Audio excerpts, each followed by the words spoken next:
Hi, teachers, colleagues. How are you? Happy Thursday. So great to see you. I'm really excited about today for two reasons. One reason is I learned how to figure out the dot camera better. Um, I know many of you know that I used to work for Calkins um, a while back. I worked for her for about 8 years, and I am always has have always admired her work, and so following her stuff on her YouTube channel has been helpful. And someone put something out there about how to get your camera to be your dock camera, and it's working better for me. So I'm going to do that to set up for for today. And then the other thing is the exciting work that I'm learning from Marc Brackett that I think really lifted the level of writing today. So let me take a second to get my camera set up, which I don't think will be take that long. Um, there I go. And there I go. So quick and easy. Amazing. So anyway, so I shared with kids, that I wrote this entry. I shared with writers that I wrote this entry about this time when I am running with my best friend Gwen, and in just a small moment getting started of the run, and how I'm not looking forward to it. I'm feeling really uneasy, so really paying attention to different feelings. But this all stems from being envious of my sister and my sister's weight and wanting to be thinner. And so wrote the entry, talked about, things that that you teach in narrative, action, dialogue, internal thinking. But I was thinking a lot about, just like when we think about the writing process, right, colleagues, like we write lots and lots of entries, we pick one, and then we try to find the meaning and significance inside of it. Well, Marc Brackett says, like, when you are really closely paying attention to your feelings, you also want to, once you identify what you're feeling, you want to ask yourself things like, what caused my feelings? And what happened with this person that might be connected? And so I was thinking about how you could take this entry and answer these questions next to it to try to find the deeper meaning and significance in your writing. Like for me, what caused my feelings? Well, I have these feelings of envy towards my sister because that's what mattered to my father.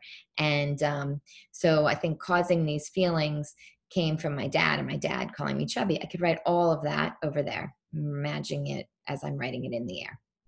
Or answering this question, what happened with this person that might be connected? Interesting, and I could, again, write a little bit about Gwen and how this is connected, in the way that Gwen was fixated on weight, which made it a bigger deal for me, and, those things. So, but that all can try to help you, I'm sure you can see right now, get to the layers of, and the meaning of this. What is this moment teaching me? Teaching me to, be true to myself, or, think about not being so hard on myself, but this idea of the connectedness, the cause of this, not let one person impact how I see myself. All of these things could help us to get to the deeper meaning, right? And so I always think, especially, um, third graders get a writer's notebook, right? It's a rite of passage. The whole idea of that is the idea of okay, now they are reading books that are harder. In third grade, they're reading books that are NOPQR, that have deeper themes inside of them, and yet their writing is not so deep.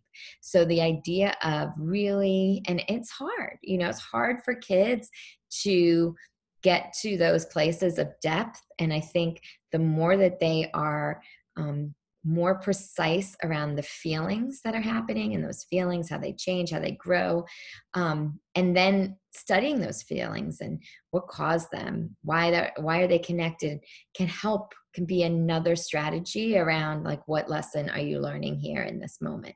I know that is the thing that kids and teachers struggle with. How do we get them to write and figure out like the true meaning of their text, and really write with an interpretive stance, right? And in sixth grade they're reading books like Ringer. That's like a W.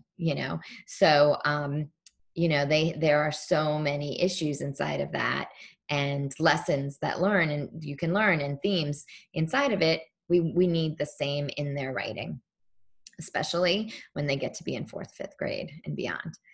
So I think this is really interesting work. I'm so excited about it. I think that Marc has really given me something to think about, not only in the sense of um, lifting the level of reading and writing, like I can imagine asking these questions next week when we switch gears around reading, but also in the idea of just, again, like, how do we do this really hard work around paying attention to our feelings and looking for patterns and connections, so we can help to regulate those, so we can help to empathize and understand other people better, so we can feel better, but also so we can recognize when we don't feel so good, and help to like figure out ways in which that we can make that better for ourselves.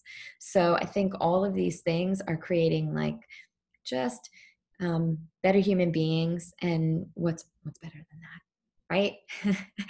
So pay attention to your feelings. I asked the kids to do the same, and I didn't ask the parents. I'm going to do that next week. But pay attention to your feelings, readers, colleagues. Sorry, and just try it. It's not easy. Just pause every once in a while and, what am I feeling? And get out, Marc Brackett, or really try to, imagine, where am I? Am I up and down, or high or low? And how precise can I be around my feelings? Have a fabulous weekend, colleagues.